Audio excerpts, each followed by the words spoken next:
Deus, nós estamos estudando a carta de Efésios e hoje nós vamos estudar o capítulo 4. Aí você pode estar um pouco assustado aí, né? Fala, o bispo é 2 folhas hoje? É porque não coube numa folha só, querido. E aí eu tive que colocar em 2 folhas, mas a gente vai ser breve no estudo. Nós vamos focar só no estudo mesmo, não vamos entrar em outros assuntos paralelos. E todo mundo pegou? É 2 folhas, folha 1 e folha 2 aí. Todo mundo pegou o lápis? Está faltando alguma coisa? Põe a mão sobre a folha, vamos orar, apresentando a Deus esse estudo. Isso, feche os teus olhos. Pai, em nome do Senhor Jesus, eu quero apresentar, Senhor, esse estudo ao Senhor. Pedir ao Senhor que o Senhor nos dê a iluminação da Tua palavra, Pai. Ó Deus, tudo aquilo que bloqueia o nosso entendimento, tudo aquilo que vem para poder impedir, meu Pai, de aprendermos da Tua palavra, que seja cancelado nessa noite, Pai. Ó Deus, fala conosco por meio da Tua palavra, ministra os nossos corações, Pai, que possamos ouvir a Tua voz nessa noite. Ó Deus, e que através desse entendimento da palavra, possamos sair daqui edificados. É o que eu oro, peço que seja assim, em nome de Jesus. E os que crêem dizem amém. Eu vou contar com a ajuda do missionário Dalvan. Tem algumas questões aí que tem perguntas, e ele vai estar passando. Quando for a hora da pergunta, você vai responder. Amém?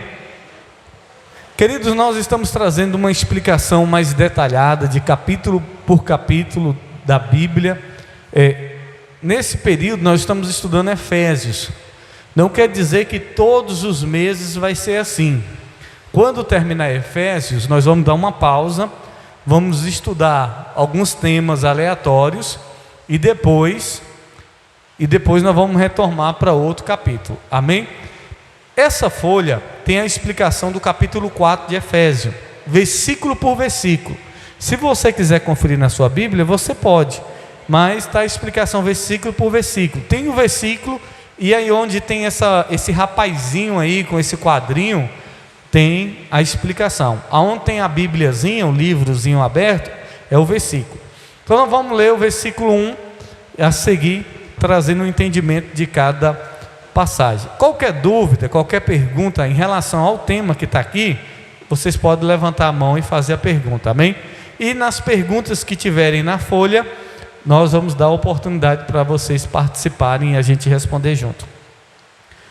Versículo 1, acompanha comigo aí na folha, o verso 1, diz assim: por isso eu, que estou preso, porque sirvo o Senhor Jesus Cristo, peço a vocês que vivam de uma maneira que esteja de acordo com o que Deus quis quando chamou vocês. Aqui no verso 1 embaixo tem a explicação, que diz assim: Paulo começa esse trecho enfatizando sua condição.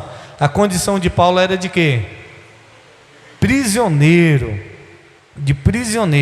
por causa do serviço de Cristo. Ele exorta os irmãos a viverem de acordo com o chamado divino em suas vidas. Olha aqui para mim. Nesse versículo 1, Paulo está mencionando que ele é prisioneiro, mas ele é prisioneiro não é porque ele fez algo errado, não é porque ele roubou, não é porque ele matou. Ele estava preso por pregar a palavra de Deus.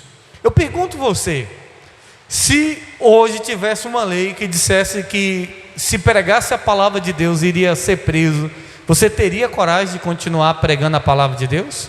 Se tivesse uma lei que dissesse se a gente se reunisse para cultuar o Senhor, a gente correria o risco de ser preso, você teria coragem por causa do Evangelho de ser preso? Paulo foi preso por causa do Evangelho. Aí ele diz algo interessante: vivam, trazendo para o contexto comum, ele diz assim: viva como crente, viva como homem e mulher de Deus. Porque muitas vezes a pessoa está na igreja, diz que é crente, mas ela não vive como? Paulo está dizendo: viva como Deus chamou vocês. Deus chamou para vocês serem crentes, para vocês serem filhos de Deus, filhas de Deus. Amém? Vamos para o verso 2. Aí ele diz assim: sejam sempre o quê? Humildes. Quem arrisca dizer o que é uma pessoa humilde? O que é uma pessoa humilde? O que é uma pessoa humilde? Vamos lá. Uma pessoa suja é uma pessoa humilde? Uma pessoa que não tem roupa é uma pessoa humilde? Humilde não é pobreza. Eu sou humilde porque eu sou pobre. Pobreza não é humildade. Humildade é o quê? A própria palavra humildade já vem dizendo, humildade, de humilhação. Sabe aquela pessoa que muitas vezes ela pode se sobrepor, mas ela se humilha? Ela é o quê? Humilde. Você já viu um fazendeiro rico, e ele está no meio dos funcionários comendo? Aquele homem é um homem o quê? Humilde. Parece uma humilhação, é ou não é? O dono da fazenda comendo junto com os peão, mas não é humilhação, é humildade. Então humildade vem de humilhação. A palavra humus quer dizer de esterco, é se considerar um nada. O que eu entendo por humildade é a pessoa úmido, a própria palavra está dizendo, úmido é humilde.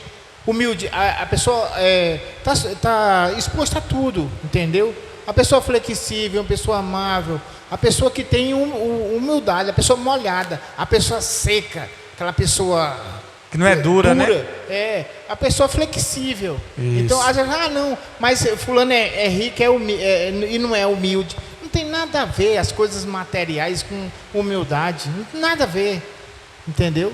E outra coisa, há essa propaganda em cima no mundo inteiro, que achando que a pessoa tem as coisas é do diabo. Do diabo é quem não tem, que aceita o jugo, sabe? O cabresto do inferno, do mal, entendeu? Amém, isso mesmo. Vamos continuar. Aí ele diz assim, no verso 4, no verso 2 aí, ó, acompanha aí, ó. Sejam sempre humildes e o quê? O crente tem que ser o quê? Educado, meu irmão. Nós temos que ser educados, pacientes, suportando uns aos outros com o quê? Com amor. Como é que você vai suportar o seu irmão? Porque tem gente que diz, eu não suporto aquele irmão. A Bíblia manda o quê? A gente suportar uns aos outros com... Tem esse negócio, se você dizer que não suporta, você tem que suportar, mas é com amor. Então, a mãe que tem aquele menino que não sossega, ela suporta, mas ela suporta por quê? Porque ela ama, porque é o filho dela, é ou não é? Aí não é seu filho, você fala, eu não suporto. Mas tem que suportar uns aos outros com amor. Vamos lá. Aí vem a explicação. Paulo continua instruindo-os a demonstrar características de humildade, gentileza, paciência, incentivando a suportar uns aos outros com amor para manter a unidade do Espírito.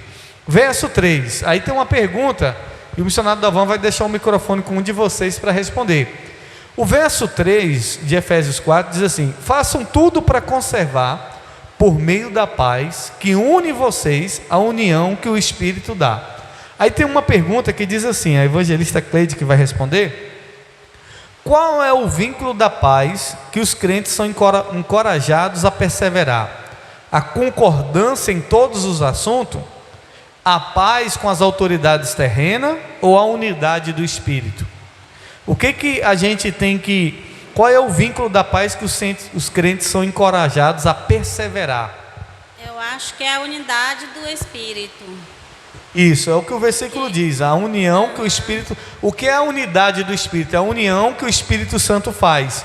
Unir esse tanto de gente diferente, com pensamentos opostos, mas faz com que todo mundo esteja unido no mesmo propósito, que é o reino de Deus. É concordar em todos os assuntos? Não. Porque na política a gente concorda em todos os assuntos? Não, um gosta de um lado, outro gosta do outro, então não tem concordância. Então é a unidade do Espírito, certo? É a letra C. Quem não respondeu, responde aí a letra C. Vamos para o verso 4, todo mundo acompanhando aí? Verso 4 diz: há um só corpo, e quando fala corpo, está falando da igreja. Um só corpo, um só Espírito, uma só esperança, para a qual Deus chamou vocês. Aí tem uma pergunta, que pergunta assim, a obreira Viviane vai responder: quantos corpos, Espírito, esperança, batismo, fé, Senhor existe para os cristãos? Então, Viviane, existem muitos corpos, muitos espíritos, muitas esperanças, muitos batismos, muitas fé, muitos senhores? Letra B, 2. Letra C, 1. Ou letra D, nenhum? Quantos corpos, quantos espíritos há, segundo Efésios 4:4? A letra C. A letra C, 1. Só corpo. Quando fala um só corpo, mas tem a assembleia, tem a missão, irmãos, aí são instituições religiosas, mas o corpo de Cristo é um só. O Espírito Santo é uma só fé, é uma só esperança. E quando fala esperança, está falando da volta de Cristo. Aí aqui diz assim, o verso 5, vamos para o verso 5. Há um só Senhor, uma só fé e um só batismo. Por que quando uma pessoa vem de outra igreja evangélica batizada e nós não batiza de novo? Porque é um só batismo. Mas por que da católica batiza de novo? Porque geralmente a católica batiza a pessoa quando era criança, não tinha entendimento. Mas veio da assembleia e agora tem que batizar de novo? Não precisa, é uma só fé. Se a igreja crê nisso, se essa igreja crê nisso, que é um só Senhor, porque se a igreja tiver vários senhores, vários deuses, aí tem que batizar de novo, porque é um só Deus, é uma só fé, é um só batismo, é um só, missionário. Pode ser mais de um não. Vamos verso 5. Há um só Senhor, uma só fé e um só batismo. A explicação. Paulo continua ressaltando a unidade dos crentes, mencionando que há apenas um Senhor, Jesus Cristo, uma fé, a fé cristã, e um batismo, o batismo em nome do Pai, do Filho e do Espírito Santo. Sobre o batismo, tem uma igreja, o nome dela é Tabernáculo da Fé, que não é igreja cristã, ela é uma seita, é uma instituição religiosa que vai contra tudo aquilo que a gente crê. Então eles negam o batismo em nome do Pai, do Filho e do Espírito Santo. Toda pessoa que é batizada em nome do Pai, do Filho e do Espírito Santo, que vai para essa igreja, eles lá têm que rebatizar de novo essa pessoa, porque eles não aceitam esse batismo. E o próprio Cristo diz assim: batizar em nome do Pai, do Filho. Quem mandou batizar assim? O próprio Jesus. Eles usam a própria Bíblia. Lá em Atos diz que os discípulos batizavam em nome de Jesus. Aí eles dizem que o batismo válido é só o batismo em nome de Jesus, que o batismo em nome do Pai, do Filho e do Espírito Santo não vale. Para vocês entenderem como é que é. Por isso que a gente tem que entender, é uma só fé, um só batismo. Então o batismo é em nome do Pai, do Filho e do Espírito Santo. Vamos lá, verso 6. Há somente um Deus e Pai de todos, que é Senhor de todos, que age por meio de todos e está em todos. Aqui é a explicação. Ele conclui esta seção reiterando a unidade dos crentes em uma só esperança, em um único Deus que está acima de todos, que age por meio de todos e habita em todos os crentes. Amém? Tá, essa parte aí, Paulo está falando da unidade, para que os crentes entendam, para que todos nós entendamos que nós precisamos estar unidos, nós precisamos ser um só, unidos, um só corpo, uma só fé, um só batismo, um só Senhor. Porque Jesus diz assim, que o reino dividido ele não subsiste. Enquanto Deus trabalha com a unidade, o diabo trabalha com a divisão. E ele usa a própria palavra para causar divisão, desde o início. Vamos para o verso 7 e tem uma pergunta no verso 7 e Ione vai responder. Porém cada um de nós recebeu um dom especial, de acordo com o que Cristo deu. De acordo com Efésios 4:7, de onde vêm os dons espirituais dados aos crentes? Letra A, por meio de estudo. Letra B, são concedidos pela igreja. Ou letra C, eles são concedidos por Cristo? Letra C. Letra C, né? Então quem é que dá os dons? É o pastor? É o bispo? É o estudo? Eu vou estudar para ter dom? Não, os dons quem dá é Cristo. 8, verso 8. Como dizem as escrituras sagradas, quando ele subiu aos lugares mais altos, quem está comigo diz amém. Verso 8 aí, como dizem as escrituras sagradas, como ele subiu aos lugares mais altos, levou consigo muitos prisioneiros e deu dons às pessoas. Está falando de Cristo. A explicação. Aqui Paulo faz referência ao Salmo 68:18, relacionado à ascensão de Cristo, aos dons espirituais dados à igreja. Cristo triunfou sobre os poderes malignos e distribuiu dons à sua igreja. Amém? Verso 9. O que quer dizer? Ele subiu, quer dizer que ele também desceu até os lugares mais baixos da terra, isto é, até o mundo dos mortos. A explicação do verso 9, Paulo explica que a ascensão, a subida de Cristo, foi precedida por sua descida ao mundo dos mortos, demonstrando sua vitória sobre a morte e o pecado. Só um minuto aí, para vocês entenderem. Então Paulo está dizendo que antes de Cristo subir aos céus, ele fez o quê? Ele desceu. Desceu aonde? Ao mundo dos mortos. E nós vimos em outro estudo que ele foi ao inferno. Foi ao inferno, ele desceu no lugar mais baixo que existe, ele desceu. Aí depois ele subiu, ele ascendeu aos céus. Então tem gente que só quer subir. E antes de subir você tem que fazer o quê? Tem que descer, irmão. Só tem que descer. Se não aprender a descer, para subir vai ser... Quando subir, chegar lá em cima, a queda vai ser rápida. Verso 10. Assim que desceu, é o mesmo que subiu, acima e além dos céus, para encher todo o universo com a sua presença. Aqui é a explicação do verso 10. Paulo enfatiza que aquele que desceu, está falando de Cristo, também ascendeu, ocupando um lugar de supremacia acima de todas as coisas e preenchendo o universo com sua presença. Verso 11. Foi ele que deu dons às pessoas. Cristo deu dons às pessoas. Ele escolheu alguns para ser o quê? Apóstolo. Quem escolheu? Cristo. Outros para ser o quê? Outros para ser o quê? E outros para ser o quê? Pastores. E outros mestres na igreja. Então veja que tem na igreja, Cristo escolheu alguns para ser apóstolo, outros para ser profeta, outros para ser evangelista, outros para ser pastores, mestres da igreja. Deixa eu só ressaltar uma coisa aqui sobre essa questão do ministério feminino. Tem muita gente que nega o pastorado feminino. Porque não existe pastora na Bíblia? Porque Jesus nunca... Tá. Vamos analisar o ministério feminino só para você entender. Na época de Jesus, até a questão da separação que ele falou, que a separação deveria ser por meio de adultério, o caso fosse pego em adultério. Por quê?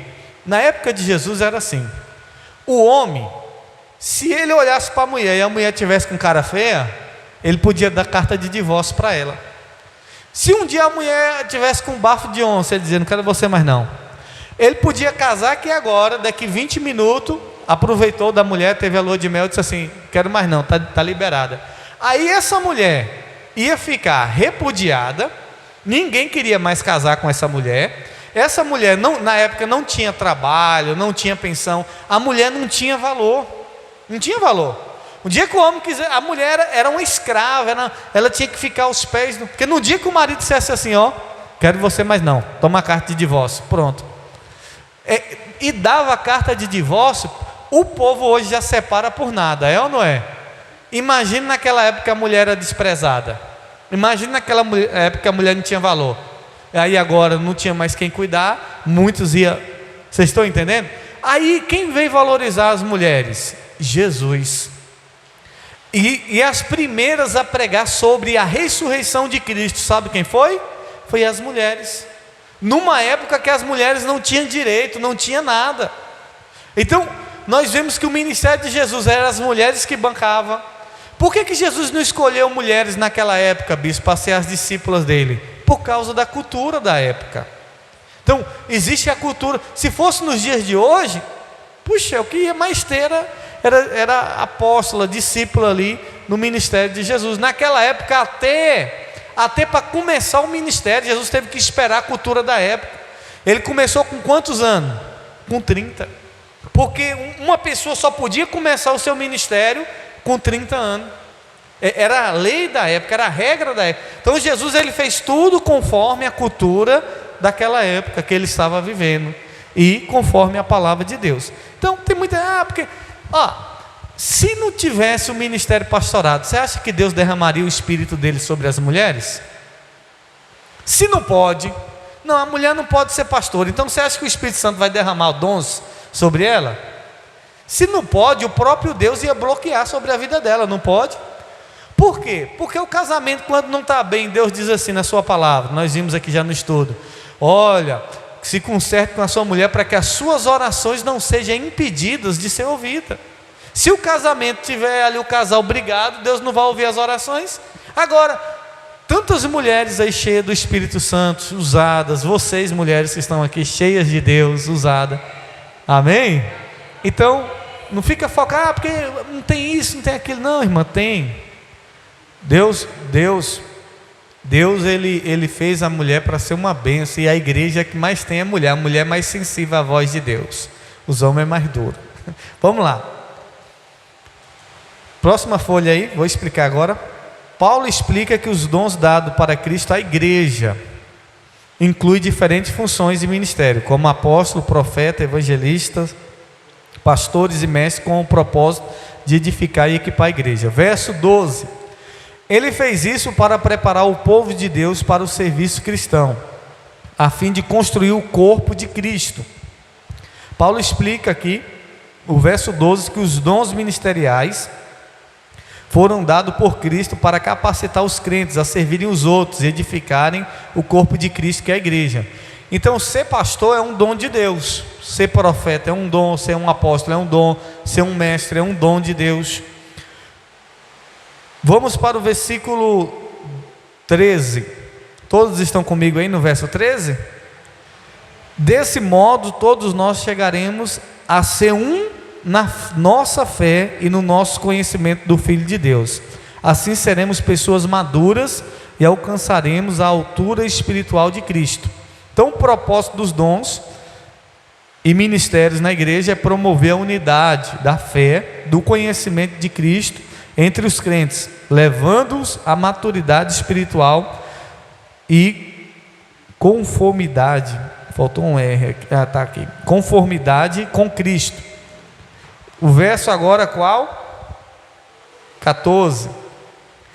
Então não seremos mais como o quê? Como o quê? Crianças, arrastados pelas ondas, empurrados por qualquer vento de ensinamento de pessoas falsas. Então pessoas inventam mentiras e por meio delas levam outros para caminhos errados. Tem aqui uma pergunta, quem vai responder é o Mateus. Pode ler a pergunta, Mateus, e as alternativas. O que Efésios adverte aos crentes a não serem mais como? Efésios 4, capítulo 4, versículo 14. Então não seremos mais como crianças arrastadas pelas ondas e empurrados por qualquer vento de ensinamentos de pessoas falsas. Essas pessoas inventam mentiras e, por meio delas, levam outros para caminhos errados. Eu creio que é a letra A, crianças arrastadas por ondas e ventos de doutrina enganosa. Isso mesmo. O que é uma doutrina? Uma doutrina, muitas vezes, pode ser humana. Tem igreja que tem doutrina que não pode usar short. É doutrina da igreja. É a doutrina da igreja. Então, existem doutrinas. Agora, a gente não pode ser mais como criança. Ah, porque o seu lugar não é mais aqui. Ah, porque isso, aquilo outro. Porque Deus está me... Irmão, a gente não é mais criança para cair nessas coisas, não. Então Paulo está dizendo, não seja mais como criança, não. Qualquer vento de doutrina.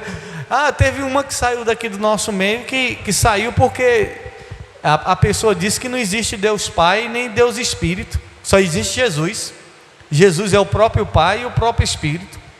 Aí eu falei, como é que Jesus está lá na cruz e ele mesmo fala para Deus meu, por que me abandonaste?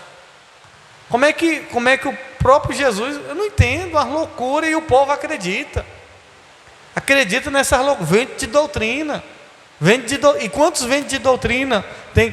Esse pessoal que bate na porta aí, ó, que sai de casa em casa, que vocês sabem quem é, que eles negam Jesus como Filho de Deus. Terceira João,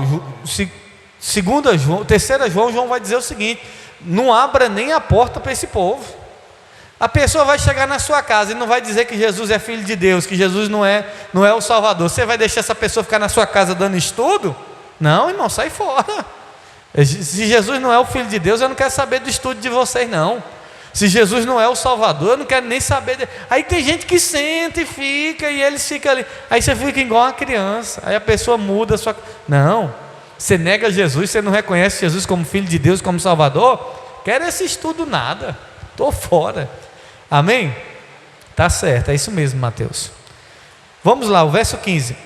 Pelo contrário, falando a verdade com espírito de amor, cresçamos em tudo até alcançarmos a altura espiritual de Cristo, que é a cabeça. Aqui é a explicação do verso 15. Paulo incentiva os crentes a crescerem em todas as áreas da vida cristã, mantendo a verdade em amor e buscando alcançar a plenitude espiritual de Cristo como modelo e cabeça da igreja. Verso 16. É Ele quem faz com que o corpo todo fique bem ajustado e todas as partes fiquem ligadas entre si por meio da união de todas elas. É assim, cada parte funciona bem e o corpo todo cresce e se desenvolve por meio do amor. A explicação do verso 16. Paulo conclui destacando que é Cristo quem une e coordena o corpo da igreja, capacitando cada membro a cumprir o seu papel de maneira eficaz para o crescimento e desenvolvimento da igreja, que é impulsionado pelo amor entre os crentes. Então é o amor que nos faz crescer como igreja. Verso 17. Quem está comigo diz amém no verso 17. Vamos lá. Portanto, em nome do Senhor eu digo e insisto no seguinte: não vivam mais como os pagãos, pois os pensamentos deles não têm valor e a mente deles está na escuridão. Então Paulo está dizendo para a gente não viver mais como o povo do mundo. Tem gente que está na igreja, mas vive como se fosse do mundo, como se nunca tivesse se convertido. Não viva mais como aqueles que não creem em Deus. Você a partir de agora é um filho de Deus, é uma filha de Deus. Ah, mas está dando tudo errado, o que vai ser de mim? Ah, meu Deus, não viva mais como os pagãos é que pensam assim. Os pagãos é que ficam preocupados com o dia de amanhã. Os pagãos é que ficam preocupados com conta. Os pagãos é que não dormem por conta de problema. Ser filho descansa no Senhor. Fala: Senhor, está em tuas mãos. O Senhor sabe o que é o melhor. Amém? Aí como é que é uma mãe do mundo que não conhece a Deus quando o filho sai para a rua? Ela dorme? Ela não dorme.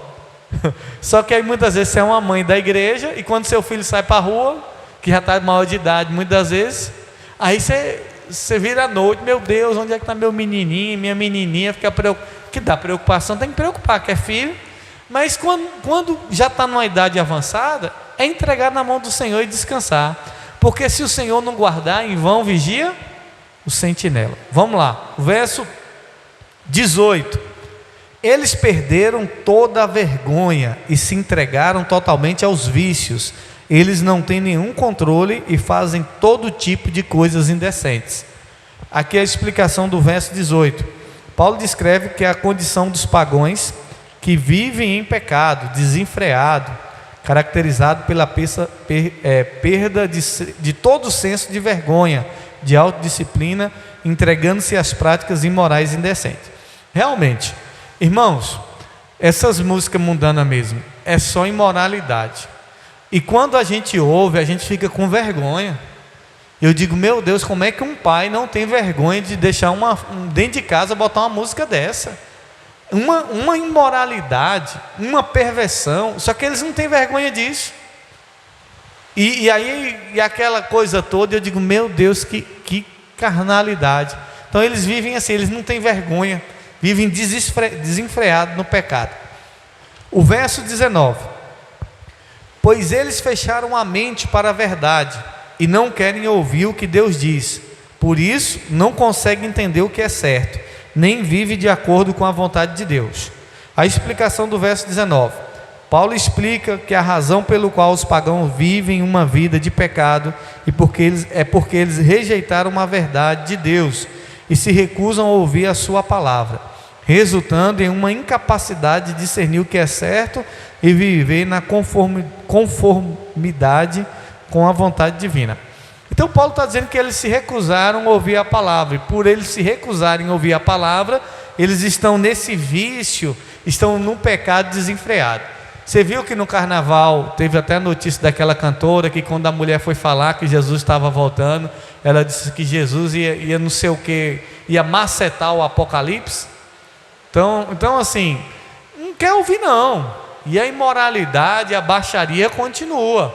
Então eles não querem ouvir, por isso que eles estão nesse pecado desenfreado. Agora, não é só cantor não, tem um monte de gente aí que não é nada, e não quer, você chega para falar de Jesus, não tem tempo, que isso, aquilo, outro, não quer ouvir a palavra de Deus. E é numa bagaceira, que a gente fala bagaceira, é viver numa vida errada, né? Vive numa vida desenfreada, só Jesus para ter misericórdia. Verso 20: mas não foi essa maneira de viver que vocês aprenderam como seguidores de Cristo. Então Paulo está dizendo que não é essa maneira de viver que a gente aprendeu. Viver pecando, viver errando, isso não é a maneira de viver não. Paulo lembra os crentes que eles foram ensinados sobre Cristo e receberam a instrução na verdade que está nele, indicando que eles devem viver de acordo com essa verdade. É que está apagado minha folha. Verso 22. Quem está comigo diz amém? No verso 22 é a próxima folha, a última folha. Olha o que Paulo está instruindo os Efésios e serve para mim e para você. Portanto, abandonem a velha o quê? Natureza de vocês, que faziam com que vocês vivessem uma vida de pecado e que estava sendo destruída pelos seus desejos enganosos.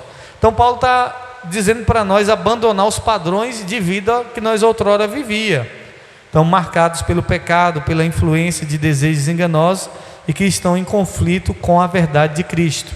Verso 23: é preciso que o coração e a mente de vocês sejam completamente renovados. Então o que a gente precisa ter? Um coração e uma mente renovada. Só que para renovar algo, o que você tem que fazer muitas vezes? Você tem uma bicicleta lá que está toda enferrujada. Para renovar, o que você vai ter que fazer? Lixar, tirar o ferrugem, é ou não é? Para depois vir com a tinta nova. Muitas vezes tem uma coisa lá que está toda estragada, você vai ter que passar por um processo de tirar o velho. É o que Paulo está dizendo: tire essa velha natureza de vocês, que todos nós tínhamos, e agora renove a mente, renove o coração de vocês. E para renovar a mente, querida, a gente precisa ouvir a palavra de Deus. Isso aqui é o que você está fazendo, você está renovando a sua mente, você está renovando o seu coração. Você precisa estar aprendendo da palavra de Deus, para que você renove a sua mente, o seu coração a cada dia. Amém? O verso 24: vistam-se com a nova natureza. Então é a nova roupa, uma nova natureza, criada por Deus, que é parecida com a sua própria natureza e que se mostra na vida verdadeira, a qual correta e dedicada a Ele. Então Paulo está dizendo aqui de santidade. Então viver em santidade é uma nova roupa, e quando fala viver se vestir de uma nova natureza, é um novo homem, uma nova mulher. É quando as pessoas olhar para você e dizer assim: oxe, cadê aquele homem? Você fala: não, meu amigo, é que é um novo homem, é uma nova mulher, eu sou outra pessoa. Agora eu tenho a natureza de Cristo, a natureza de Deus. Verso 25 tem uma pergunta, quem vai responder é o Jonathan. O verso 25 traz a pergunta assim, o verso 25 diz: por isso não mintam mais, que cada um diga uma verdade para o seu irmão na fé, pois todos nós somos membros do corpo de Cristo. A pergunta, Jonathan, é assim: o que Efésios 4:25 instrui os crentes a fazerem em relação à comunicação? Falar somente palavras duras e críticas, falar a verdade com o seu próximo, ou mentir uns aos outros sempre que necessário? Está desligado aí embaixo, pode bem embaixo dele aí, botãozinho aí. Pesquisei na Bíblia e lá estava escrito: pelo que deixarei a mentira e falarei a verdade, cada um com o seu próximo, porque somos membros um dos outros. Aí eu acredito que é a letra B, falar a verdade com o seu próximo. Falar a verdade. Então Paulo está dizendo, deixa a mentira. Quando a gente estava no mundo, a gente mentia e mentia muito. Então a gente tem que deixar a mentira. Deixa a mentira. Esses dias, a gente estava com um colega meu, e aí uma pessoa da fé cristã, que tem um dom, que exerce um cargo, aí a pessoa contou uma mentira na cara dura. Então assim, e a Bíblia diz, fala a verdade. Aí ele disse assim, não, eu não estou aqui em casa não.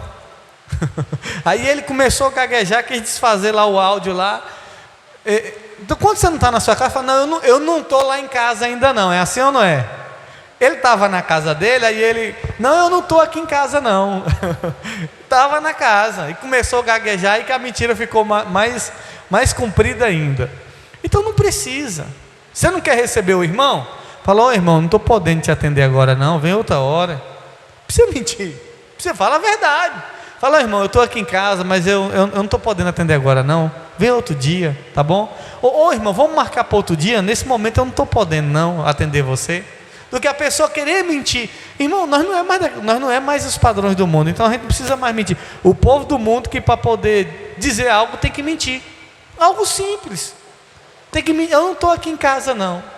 Aí gaguejou, falou um monte de coisa e no final só ficou revelada a mentira.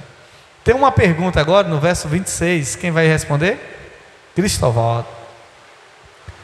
O verso 26 diz assim, de Efésios 4: se vocês ficarem com raiva, não deixem que isso faça com que pequem e não fiquem o dia inteiro com raiva.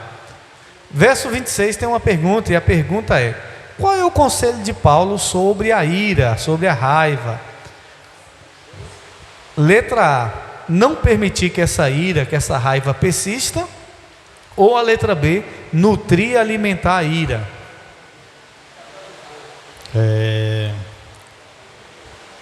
Nós todos somos ser humano, né? Somos sujeitos a todas as coisas, né?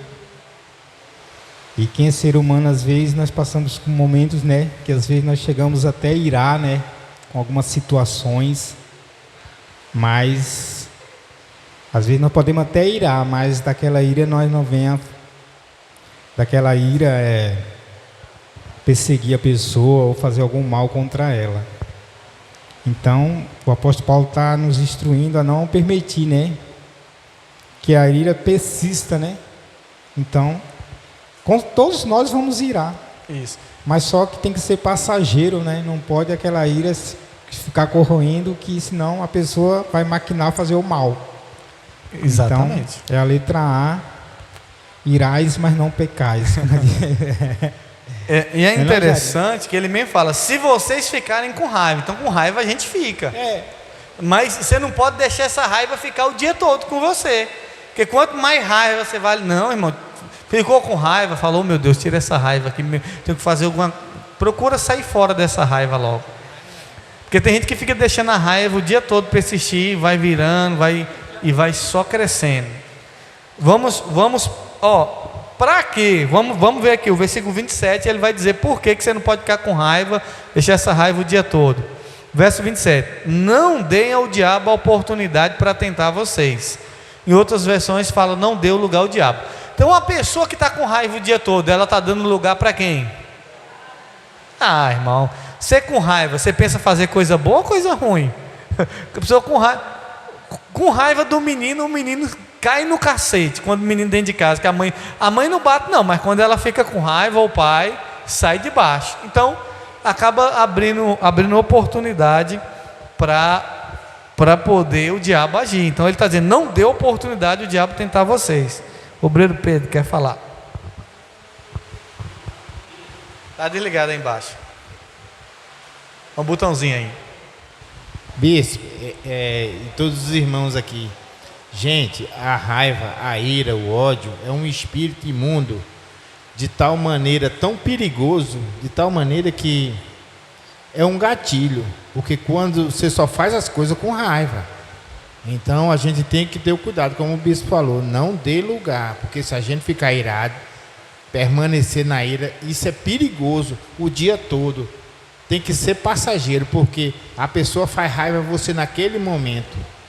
Ali a pessoa é responsável, né, por aquilo. Agora, permanecer na ira, na raiva e no ódio é de responsabilidade nossa. Nós temos que largar esse trem para trás e seguir em frente a nossa vida, né? É uma pergunta, obreiro Pedro. Como é que faz para largar a raiva? Alguém fez alguma coisa que chateou o senhor. Como é que vai fazer para essa raiva ir embora? Esse negócio está do lado de fora, não tem nada a ver comigo. Eu não vou trazer isso para mim, não. Cai fora. E eu não olho mais para trás. Eu não quero nem saber, entendeu? Eu arranco isso de mim. Aquilo que não me ajuda, meu irmão, não vou carregar peso nenhum, não. De jeito nenhum. Não, Pedro, porque você às vezes você... Não, eu sou assim e acabou. Quem quiser gostar, que goste. Quem não quiser, amém. Mas eu não vou carregar o que não presta, não. Nem sujar minha mente, nem meu coração com coisas inúteis. Isso. E uma coisa para acabar com a raiva é perdoar. É fazer como Jesus fez. Senhor, tem misericórdia, porque essa pessoa não sabe o que faz. Obreiro Josélia. Era isso mesmo que eu já ia falar, bispo. Se a gente não tiver cheio do Espírito Santo, se for da carne, a gente não consegue perdoar. A gente só consegue o perdão mesmo se a gente buscar de Deus. Porque é uma luta travada, não é? A vontade da carne é de vingar. É de estar ali desejando mal. É muito difícil a gente orar pelo inimigo, mas é o correto, né? E só consegue fazer isso quem está com o Espírito Santo. Sem o Espírito Santo a gente não consegue, não. Consegue não. Verdade. Vamos para o verso. O obreiro Pedro quer concluir a fala dele. Bispo, em relação ao que, pegando esse gancho da missionária Josélia aqui, o que eu vejo em relação ao perdão? O perdão, gente, pelo amor de Deus, o perdão é para quem não merece. Quem merece, o perdão é para quem não merece, é exatamente para quem não merece. Larga a mão. Você, olha, fulano, faz uma lista de quem você não gosta, eu perdoo você, e esse trem. Porque o não perdão ele vai te matando de dentro para fora, é igual o furúnculo. Isso é nocivo, isso é ruim, isso é mal para nós, isso atrapalha, isso gasta energia. A nossa energia tem que ser canalizada e focada naquilo que nós produzimos, senão nós ficamos improdutivos com coisas inúteis. Exato. Sabia? Não, vamos largar de mão. Faz uma lista hoje mesmo, daquele de quem eu gosto, daquelas pessoas que a gente não gosta, e a gente vai eliminando. Eu perdoo. Perdão é para quem a gente não gosta mesmo, não é para quem... rapaz... E o perdão faz bem para a gente mesmo. Vamos para o verso 28, é isso mesmo? Todos que estão acompanhando é o verso 28. Quem roubava, que não roube, porém comece a trabalhar a fim de viver honestamente e poder ajudar os pobres. Então tinha gente que vivia a vida naquela época roubando, Robin Hood, ganhando dinheiro roubando. Aí Paulo dizia, vamos acabar com essa vida de Robin Hood e agora vamos trabalhar para ajudar os pobres, né? Porque tem gente, eu roubo para ajudar os pobres. Paulo disse, não, começa a trabalhar a fim de viver honestamente e poder ajudar os pobres. Quer ajudar os pobres não é roubando, não, é trabalhando honestamente. Verso 29, não digam palavras que fazem mal aos outros, mas usem apenas palavras boas que ajudam os outros a crescer na fé e a conseguir o que necessitam, para que as coisas que vocês dizem façam bem aos que ouvem. Então aqui é a explicação. Paulo instrui os crentes a evitarem falar palavras que prejudiquem os outros, mas em vez disso, a usarem palavras edificantes, que promovam o crescimento espiritual e benefício para aqueles que o ouvem. Então, irmãos, nós não temos que estar falando coisa, porque fulano é feio. Não, nossas palavras têm que ser para edificar, não é para maltratar, não é para denegrir. Quem está nos ouvindo tem que ouvir essas palavras para edificação, amém? Então Paulo está dizendo, fale coisas boas, que da sua boca saia coisas boas, que edifiquem. Verso 30, e não façam com que o Espírito Santo de Deus fique o quê? Fique o quê? Triste, pois o Espírito é a marca de propriedade de Deus colocada em vocês, a qual é a garantia de que chegará o dia em que Deus os libertará. Então Paulo está dizendo, não faça com que o Espírito Santo fique triste. Quando você começa a falar mal do seu irmão, o Espírito Santo fica triste. Quando você rouba, quando você mente, o Espírito Santo fica triste. Paulo está dizendo, não faça com que o Espírito Santo, é a gente, não pode fazer com que o Espírito Santo fica triste. Verso 31. Abandonem todo o quê? Amargura, todo ódio e toda raiva. Agora uma coisa interessante aqui que ele fala: nada de quê? Gritarias, insultos e maldades. Irmão, pensa num negócio que eu não gosto, é desse. Irmão, tem gente, tem vizinho, talvez você tenha vizinho assim, que é uma gritaria na casa, é ou não é? Você fala, meu Deus, é cada nome, é cada insulto. E a gente que é cristão, a gente fica, só que a gente era assim também, era ou não era? Lá em casa era gritaria também, antes de eu ser crente, quando mais jovem. Então, na sua casa, quando tiver aquela gritaria, aquele negócio, não, vamos falar educadamente. Porque quando a pessoa está gritando, é que ela quer se impor, é ou não é? Menino, passa para aqui agora! Aquela gritaria. Cala a boca! Meu Deus do céu, precisa isso não. Nada de gritaria no nosso meio. Verso 32, para finalizar, e depois nós vamos passar a palavra para o obreiro Pedro. Verso 32. Pelo contrário, sejam bons e atenciosos uns para com os outros, e perdoem uns aos outros, assim como Deus, por meio de Cristo, perdoou vocês. Quem é que vai falar? O obreiro Pedro. Bispo, esse negócio de gritaria, isso não é de Deus não, na casa de qualquer pessoa. Gente, é simples, olha, gritaria, sujeira, entendeu? Esse tipo de rivalidade dentro de casa, a gente como cristão temos que renovar. Nós não somos mais gentil, nós não somos mais do mundano, entendeu? Então tem que haver uma mudança. Mudança de quê? De mente. Se eu roubava, eu não roubo mais. Se eu mentia, eu não minto mais. Então tem que haver essa renovação. Se eu batia na minha mulher, eu não bato mais nela, entendeu? Entendeu? Mas nunca bateu então, não. Então, não pode, bispo. Ou se a mulher batia no marido, que não bata mais, e né? vice-versa. Que pare de bater nele, entendeu? Não seja mais Jezebel. Seja uma mulher como Ana, né?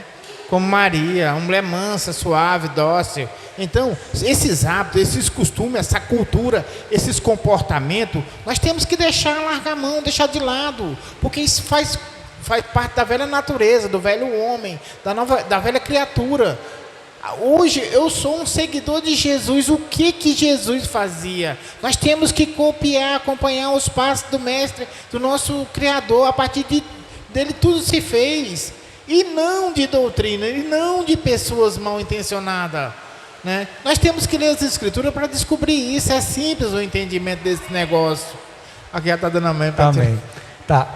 Efésios 4, nós vamos resumir aqui, só para vocês depois podem estar lendo em casa com mais calma, estudando. Efésios 4, Paulo vai falar da unidade, dos irmãos estarem unidos. E Paulo vai mostrar como que a gente tem que ser, o novo comportamento, como é que a gente tem que agir, a nova maneira de agir, o novo comportamento do cristão. Então, medite em Efésios 4, para você entender como é importante a unidade e como é importante a mudança de comportamento e os dons espirituais que Deus nos dá. Amém? Vamos orar, finalizando, agradecendo a Deus. Mais alguém quer falar alguma coisa que não falou? Pastor Nivaldo. O que acontece? Eu não ia nem falar, porque eu estou um pouco rouco, mas o Espírito Santo de Deus me incomodou. Quando a gente fala de perdão, de perdoar uns aos outros, a realidade é essa: quem não tem o Espírito Santo de Deus, ele não consegue perdoar. Porque muitas pessoas ficam ali esperando o perdão, mas não quer perdoar. Aconteceu um episódio comigo o ano passado, de uma mulher lá na região onde eu moro. Ela ficou com muito ódio de mim, porque eu sou presidente de uma associação, e saiu algo lá pela associação e não deu para beneficiar todo mundo. E essa pessoa ficou com muito ódio de mim, raiva mesmo que não tinha tanto. E ficou mal de mim, não falava comigo. Quando eu encontrava com ela no meio de gente, ela não falava de maneira nenhuma, virava as costas. E aquilo me incomodou, ficava me incomodando. Eu vinha para a igreja, eu pregava, estava pregando no altar, E aí um dia lá em casa, a pastora Graciane veio para aqui, para a igreja. Eu fiquei em casa no culto das mulheres. E ali eu orando a Deus, o Espírito Santo de Deus começou a me incomodar. Ela me bloqueou no zap. Não tinha o telefone dela que ela me bloqueou. O Espírito Santo de Deus me incomodou. Aí eu pensando assim, eu não estou errado. Eu estou certo, errado foi ela. Então quem tinha que me pedir perdão era ela, não era eu. E ali eu liguei, peguei o telefone. O Senhor de Deus me incomodando, liguei para o esposo dela. Ele atendeu. Aí eu perguntei, fulana está aí? Ele disse, está. E eu quero falar com ela. Aí eu escutei ela falando para ele, comigo? Ele quer falar comigo?